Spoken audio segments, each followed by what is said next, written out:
Well, we're going for another walk if you're here. Oh my, sorry about that. Oh, it's just locking up the barn, the door. I don't think anybody's going to steal those horses. They're too expensive to feed. Ah, they're my friends. Oh, little lull. We haven't seen anybody on the road except for the plow truck and a few local state troopers that live local, right around this area. I don't know. And there's a couple deputies too. I guess we all cluster together. But there was a day when I was the only one living around here, way up here. Yeah,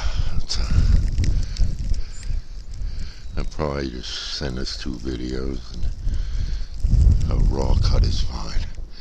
I got a little bend in that antenna on the. That's okay. I'll tighten up on that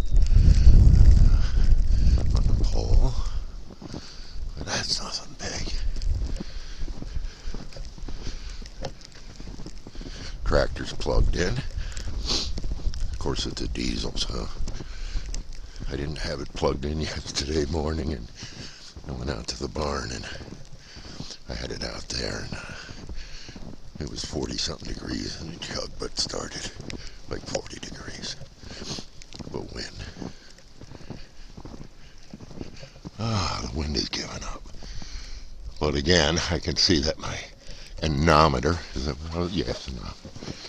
not working. Sorry guys, doing the best I can. The snow is 2 inches in some spot, and 8 in another with the drip. It is pretty.